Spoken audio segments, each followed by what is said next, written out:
আল্লাহ জাল্লা শাআনহু যার মহব্বত কামনা করেন, আল্লাহ তাআলা তাকে ভালো কাজ করার তৌফিক দান করেন। আপনারা আমার মহব্বত চাইছেন বিধায় আল্লাহ তাআলা আমাদেরকে আশা ভরসার তৌফিক দান করেছেন। এই জন্য নিয়ামতের শুকরিয়া আদায় করে আল্লাহ তাআলা নিয়ামত আরো বাড়িয়ে দেন। এই জন্য আল্লাহ তাআলার শুকরিয়া আদায় করা আলহামদুলিল্লাহ। আমরা বিগত কয়েকদিন আলোচনা করতেছিলাম পিতামাতার হক সম্পর্কে, অধিকার সম্পর্কে, তাদের খেদমত সম্পর্কে। এই সূরায়ে কোরআন শরীফের দ্বিতীয় সূরা হচ্ছে সূরা বাকারা। প্রথম সূরা সূরা ফাতিহা, আলহামদুলিল্লাহি রাব্বিল আলামিন। দ্বিতীয় সূরা হচ্ছে সূরা বাকারা। বাকারা মানে কাফির। কাফির নামে আল্লাহ তাআলা কোরআন শরীফের দ্বিতীয় সূরাটার নামকরণ করেছেন এবং পুরো কোরআন কারিমের ভিতরে এই সূরাটাই সবচেয়ে বড় সূরা। এই সূরা বাকারার নামকরণ সম্পর্কে আমরা গত জুমায় আলোচনা করতেছিলাম যে বনী ইসরাঈলের ভিতরে আদের নামক এক ব্যক্তি ছিলেন, প্রচুর সম্পদের মালিক। তার অনিশ বলতে শুধু একটা মেয়ে ছিল, তার ভাতিজা আর ছিল একটা ভাতিজা তার সম্পদের প্রতি লোভ হল এবং চাচার মেয়েকে বিবাহ করতে চাইল। এই জন্য পরিকল্পনা করলো চাচাকে কিভাবে হত্যা করা হবে। পরিকল্পনা অনুযায়ী একদিন তার মেয়ে সে চাচাকে হত্যা করল এবং হত্যা করে এক রাস্তার মোড়ে রেখে আসলো আর বলল এসে যে আমার চাচাকে জানি কে হত্যা করছে, আমরা জানি না কি ব্যাপার, তাকে কে হত্যা করবে, এরা আমরা প্রতিশোধ নিতে চাই, বিচার চাই। এখন বিচার কিভাবে হবে জানা নাই খুনিকে। বনী ইসরাঈলের ভিতরে কিছু সম্প্রদায় লোক করলো এর সুষ্ঠু বিচার যদি পেতে চাও তাহলে আমাদের নবী হযরত মূসা আলাইহিস সালাম তার কাছে চলো, তার কাছে গেলে আমরা এর সুষ্ঠু বিচার পাবো। এই সুষ্ঠু বিচারের জন্য তারা মূসা আলাইহিস সালামের কাছে এসে বলল, وَإِذْ قَالَ مُوسَىٰ لِقَوْمِهِ إِنَّ اللَّهَ يَأْمُرُكُمْ أَن تَذْبَحُوا بَقَرَةً قَالُوا أَتَتَّخِذُنَا هُزُوًا قَالَ أَعُوذُ بِاللَّهِ أَنْ أَكُونَ مِنَ الْجَاهِلِينَ। মূসা আলাইহিস সালামের কাছে এসে তার কওম যখন অভিযোগ পেশ করলো যে আমার চাচা, আমার বংশের লোকের এই খুনিকে, আমরা এই খুনিকে বের করতে চাই। হযরত মূসা আলাইহিস সালাম আল্লাহর কাছে দরখাস্ত করলেন। আল্লাহ তাআলা বললেন তাদেরকে একটা গাভী জবাই করতে বলো এবং গাভী গোশতের এক টুকরা মৃত ব্যক্তির গায়ে যদি স্পর্শ করে সে জীবিত হয়ে বলে দিবে তার খুনিকে এবং কেন খুন করছে। এরপর সে আবার লাশ হয়ে যাবে। মূসা আলাইহিস সালামের কাছে যখন তারা এসে বলল, ইন্নাল্লাহা ইয়া'মুরুকুম আন তাযবাহু বাকারা, মূসা আলাইহিস সালাম বললেন নিশ্চয়ই আল্লাহ তাআলা তোমাদেরকে নির্দেশ দিতেছেন আন তাযবাহু বাকারা, তোমরা একটা গাভী জবাই করো। যখন এই কথা বললেন তারা বললেন কোথায় খুনি আর কোথায় গরু জবাই করা, এর সাথে কিসে ভুল হলো। قالوا أتتخذنا هزوا। বনী ইসরাঈল নিকরা মেজাজ, পাকা মেজাজ, এই বনী ইসরাঈলের সম্প্রদায় এখন বর্তমানে ইসরাঈল এই গোষ্ঠী। তারা বলল আতাত্তাখিযুনা হুজুয়া, হে মূসা তুমি কি আমাদের সাথে ঠাট্টা বিদ্রুপ করতেছো? আমরা তোমার কাছে বললাম খুনিকে বের করার জন্য জানতে চাইলাম, আর তুমি বলতেছো আমাদেরকে জবাই করার জন্য। ক্বালা আউযু বিল্লাহি আন আকুনা মিনাল জাহিলিন। মূসা আলাইহিস সালাম বলেন আমি তো আল্লাহ তাআলার নির্দেশই তোমাদেরকে বলছি জবাই করার জন্য। তোমরা কি আমাকে মূর্খ পেয়েছো? আমি মূর্খদের থেকে আল্লাহ তাআলার কাছে আশ্রয় চাইতেছি, আল্লাহ তাআলার কাছে পানা চাইতেছি। যখন তারা বুঝলো যে না মূসা আলাইহিস সালাম আমাদের সাথে ঠাট্টা বিদ্রুপ করতেছে না, আল্লাহ তাআলার নির্দেশই আমাদেরকে গাভী জবাই করার জন্য বলছেন। হাদিসের ভিতরে আছে আল্লাহ তাআলা তাদেরকে নির্দেশ দিয়েছেন একটা গাভী জবাই করে একটা প্রবস্ত মৃত ব্যক্তির গায়ে স্পর্শ করলে সে বলে দিত, কিন্তু তারা একটার পর একটা প্রশ্নবাদ দিয়ে নিজের উপরে সেই কাজকে আরো ভারী করে দিল।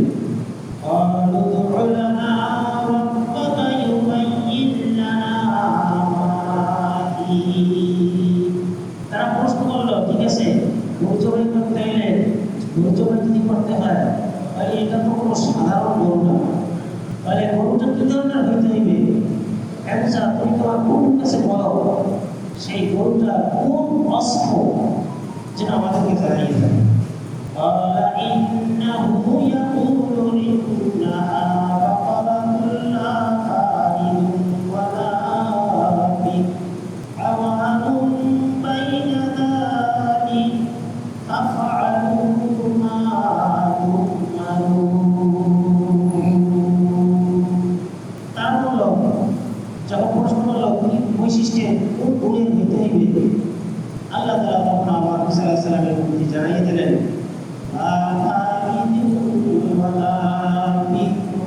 একদম অল্প বয়সীও না, একদম বৃদ্ধ বয়সেও না, এর মাঝামাঝি ধরনের। এরপর আল্লাহ তাআলা বলতেছেন ফাফআলু মা তু'মারুন, তোমাদেরকে যে নির্দেশ দেওয়া হয়েছে তোমরা সেই নির্দেশকে পালন করো। এরপর আবার তারা মুসা আলাইহিস সালামকে আবার প্রশ্ন করে বসলো, قالوا ادع لنا ربك يبين لنا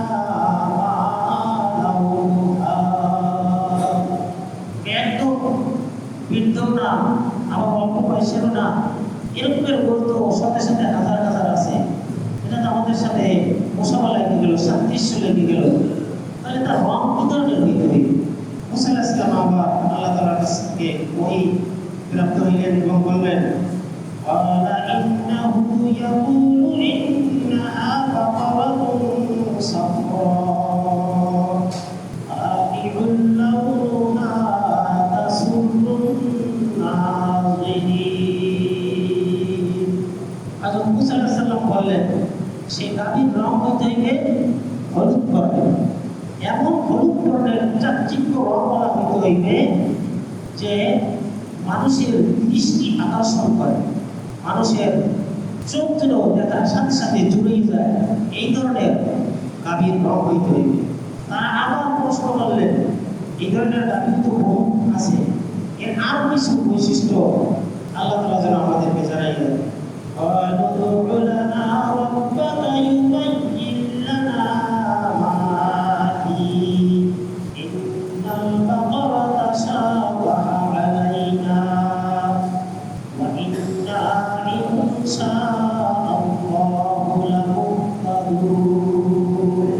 এই গাভীর জন্য আল্লাহ তাআলা আরো কিছু বৈশিষ্ট্য আমাদেরকে জানাই দেন, তাহলে অবশ্যই আমরা বৈশিষ্ট্য বললেন সেই বৈশিষ্ট্যের আলোকে আমরা সঠিক দিক নির্দেশনা পেয়ে আমরা গাভীকে জবাই করতে সক্ষম।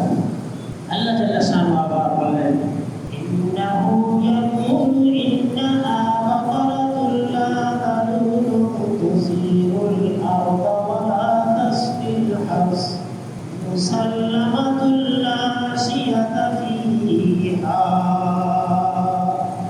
আল্লাহ তাআলা বলেন যে এমন গাভী হইতে হবে যা দ্বারা কোনো গাড়িও টানানো হয় নাই, জমিনে চাষাবাদ করা হয় নাই, তার গায়ের ভিতরে কোনো খুঁত পর্যন্ত থাকবে না, কোনো দাগ পর্যন্ত তার গায়ে থাকতে হবে না।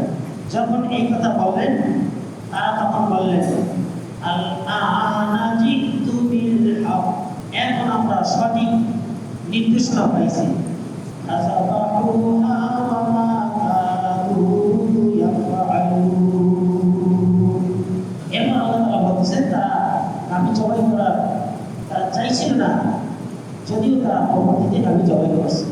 যখন গাভী জবাই করে এক টুকরা গোশত মৃত ব্যক্তির গায়ে স্পর্শ করলেন, সে জীবিত হয়ে বললেন আমার ভাতিজা, আমার ভগ্নী, সে আমার সম্পদের লোভে এবং আমার মেয়েকে বিবাহ করার লোভে সে আমাকে হত্যা করছে। এরপরে তার বিচার হল, কিন্তু আল্লাহ তাআলা এখানে যে এই গাভীর একটা ঐতিহাসিক ঘটনা তাফসীর মাযহারের ভিতরে মারিফুল কোরআনের ভিতরে নিয়ে আসছেন যে বনি ইসরাইলের ভিতরে এক লোক ছিল দরবেশ আল্লাহ বলা, আর তার একটাই মাত্র ছেলে ছিল আর তার স্ত্রী। এই তিনজন নিয়ে তাদের সংসার খুব সুন্দরভাবে সংসার চলতেছিল। কিন্তু মানুষের জীবন্ত অবস্থায় মৃত্যু তো মানুষের যে কোনো মুহূর্তে আইসা সফল করে নিয়ে যাবে। তো দরবেশ যখন বার্ধক্য অবস্থায় বুঝলেন, বাচ্চা ছোট, তার স্ত্রীকে বললেন, আমি জঙ্গলের ভিতরে আল্লাহ তাআলার নাম নিয়ে একটা গাভীর বাচ্চা ছেড়ে আসছে। উপযুক্ত সময়ে তোমরা সেখান থেকে সেই জঙ্গল থেকে গাভীটাকে নিয়ে আসবে এবং কিভাবে নিয়ে আসবে তার পদ্ধতিও তাদেরকে বলে দিলেন। যে হযরত ইব্রাহিম আলাইহিস সালাম, ইসমাঈল আলাইহিস সালাম, ঈসা আলাইহিস সালাম, ইয়াকুব আলাইহিস সালামের মাবুদ তাদের বরাত দিয়ে বলবেন যে হে গাভী তুমি চলে আসো। এই কথা বললে সে সাথে সাথে চলে আসবে। এদিকে কিছুদিন পরে সে আল্লাহওয়ালা দরবেশ সে দুনিয়া থেকে বিদায় নিয়ে গেল। ছেলে ছিল মায়ের ভক্ত। আমার আসল কথা বোঝানোর উদ্দেশ্য এইখানে, সে মায়ের ভক্ত ছিল। মায়ের কথা এক ইঞ্চিও এদিক ওদিক করতো না, কারণ পিতামাতার সন্তানের বুদ্ধি পিতামাতার কথা মানতে হবে বাধ্যতামূলক, যতক্ষণ পর্যন্ত তার শরীয়তের বিপরীত হুকুম না দেয়। শরীয়তের বিপরীত হুকুম দিলে সেখানে মানা যাবে না। এই জন্য এক কিতাবের ভিতরে আসছে সন্তান পিতামাতার সাথে কিভাবে আচরণ করবে, কিভাবে কথা বলবে। বদমেজাজি মনিব তার সামনে তার গোলাম যেভাবে তার সাথে কথাবার্তা বলে বিনয় নম্রতা সহকারে, ঠিক সন্তান তার পিতামাতার সাথে অনুরূপভাবে কথা বলবে, অনুরূপ আচরণ করবে। বদমেজাজি মনিব তার গোলাম তার মনিবের সাথে যেরকম আচরণ করবে, কথা বলবে নম্র ভদ্র ভাষা, ঠিক পিতামাতার সাথে সন্তান অনুরূপভাবে আচরণ করবে। যে সন্তান সে ছেলে, দরবেশের ছেলে, মায়ের ভক্ত, মায়ের কথা এক ইঞ্চিও এদিক ওদিক করে না। সন্তান যখন বড় হইল, সে রাত্রটাকে 3 ভাগ করলো। প্রথম ভাগ মায়ের খেদমত করে, দ্বিতীয় ভাগ ঘুম যায়, তৃতীয় ভাগে উঠে মালিকের সাথে সম্পর্ক করে, আল্লাহ তাআলার সাথে সম্পর্ক করে। কারণ শেষ রাত্রে আল্লাহ তাআলা বান্দাকে কি ডাকতে থাকেন, আল মিন সাইলিন আল মিন তাইবিন আল মিন মুস্তাগফিরিন। কে আছো তোমাদের ভিতর থেকে আমার কাছে চাও? কে আছো তোমরা আমার কাছে গুনাহ মাফ চাওয়া, আমি গুনাহকে মাফ করে দেব। এরকম আল্লাহ তাআলা একটা একটা ধরে শেষ রাতে আল্লাহ তাআলা বলতে থাকে। এই জন্য সন্তান এই ছেলে রাত্রকে 3 ভাগ করে দিয়েছে। এক ভাগ মায়ের খেদমত করে, দ্বিতীয় ভাগ ঘুমায়, তৃতীয় ভাগে আল্লাহ তাআলার ইবাদত বন্দেগী করে। সকালবেলা উঠে জঙ্গলে যায় কাঠ কাটতে, কাঠ কেটে বাজারে বিক্রি করে, যেই পয়সা হয় এই পয়সাতেও সে 3 ভাগ করে। এক ভাগ আল্লাহ রাস্তায় দান করে দেন, আর এক ভাগ মাকে দিয়ে দেন, আর এক ভাগ নিজের জীবন যাপন করে। এইভাবে সে তার উপার্জনকেও 3 ভাগ করতেছে। মা একদিন সন্তানকে বললেন, যে ছেলে তুমি দিনের বেলা কঠোর পরিশ্রম করো, বড় গিয়ে কাঠ কাটো, বাজারে বিক্রি করো, তোমার কঠোর পরিশ্রম হয়, রাত্রে ইবাদত বন্দেগীর ভিতরে তোমার ত্রুটি হয়, খলল হয়, কিন্তু দিনে যদি কাজকর্ম করে রাত্রে ক্লান্তি আসে না, ওরা কত দুষ্কর। কাজেই তোমার পিতা জঙ্গলের ভিতরে একটা গাভী ছেড়ে দিয়ে গেছে, গাভীটাকে নিয়ে আসো। এই ধরনের ডাকলে সে আসবে, তুমি নিয়ে আসবা। গাভীটা বিক্রি করার দ্বারা আমাদের কিছুটা উপশম হবে, তোমার কষ্ট কিছু লাঘব হবে, তুমি রাত্রে ইবাদত বন্দেগী করতে পারবা, আল্লাহর সাথে তাআল্লুক বা আল্লাহ সম্পর্ক কায়েম করতে পারবা। যেইভাবে মা শিখিয়ে দিতেছে, জঙ্গলে যে ওইভাবে ইব্রাহিম আলাইহিস সালাম, ঈসা আলাইহিস সালাম, ইসমাঈল আলাইহিস সালাম, ইয়াকুব আলাইহিস সালামের নাম নিয়ে যখন ডাকতেছেন, তখন গাভী এসে বসে। মা বলতেছে, গাভী আসলে তুমি তার গলায় রশি লাগাইয়া তাকে নিয়ে আসবে। আসার পরে সে গলায় রশি লাগাইছে, নিয়ে আসবে। আল্লাহ তাআলার হুকুমে গাভীর জবান ভুলে গেছে। গাভী বলতেছে, তুমি আমার উপরে সওয়ার হও, ছেলে বলতেছে না, আমার মা আমাকে বলছে তোমার গলায় রশি লাগাইয়া টেনে নিয়ে যাইতে, আমাকে সওয়ার হওয়ার জন্য বলে না। যেই এই কথা বলছে, আমি বলতেছে তুমি যদি আমার পিঠের উপরে সওয়ার হইতা তাহলে আমি তোমার অবদ্ধ হয়ে যেতাম।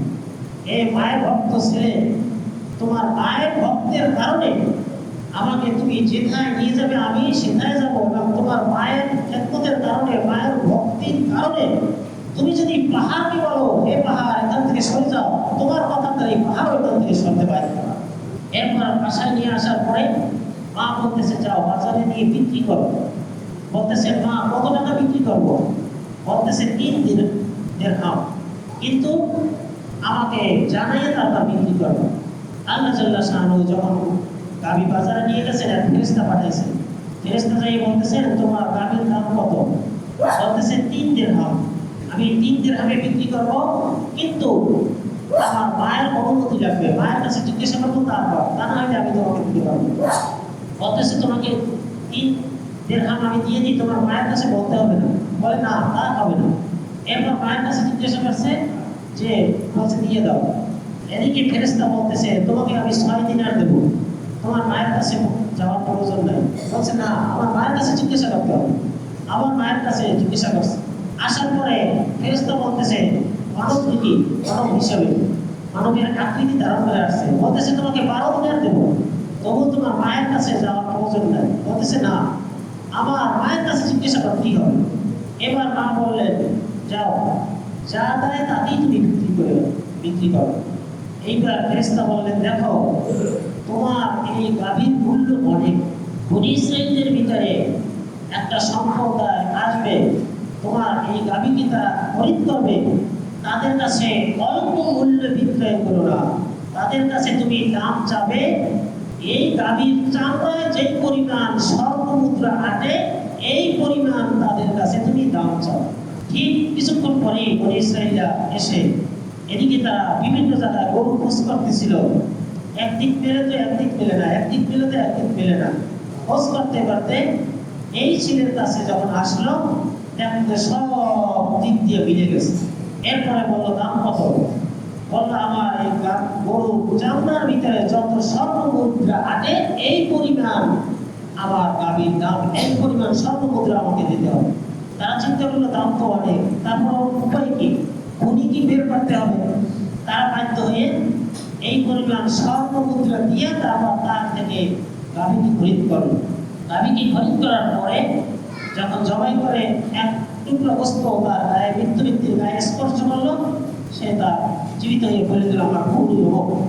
খুনির বিচার হলো। আর এই ছেলে মায়ের ভক্তি শ্রদ্ধা খেদমতের কারণে আল্লাহ তাআলা তার দুনিয়ার লাইনও প্রশস্ততা করে।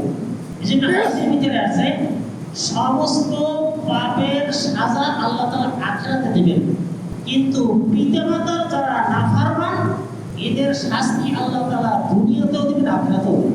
তাদের দুনিয়ার ভিতরে সুখ শান্তি সফলতা থাকবে না। অনেক মানুষ আছে দুনিয়াতে তাদের জীবনে শান্তি নেই, যেখানে যায় সেখানেই তারা কোনো সুসার করতে পারে না। খবর নিয়ে দেখবেন এর অধিকাংশ মানুষ পিতামাতার অবাধ্য ছিল, পিতামাতার সাথে সুসম্পর্ক ছিল না। এই জন্য আল্লাহ তাআলা আমাদেরকে তৌফিক দান করুন, যাদের পিতামাতা আছে তাদের আমরা খেদমত করবো। কত সৌভাগ্যশীল, প্রত্যেকটা দৃষ্টিতে রহমতের নজরে যদি তাদের দিকে তাকানো হয়, একটা কবুল হজের সওয়াব আল্লাহ তাআলা তার আমলনামায় দিয়ে দিবেন। আল্লাহ তাআলা আমাদেরকে আমল করার তৌফিক দান করুন।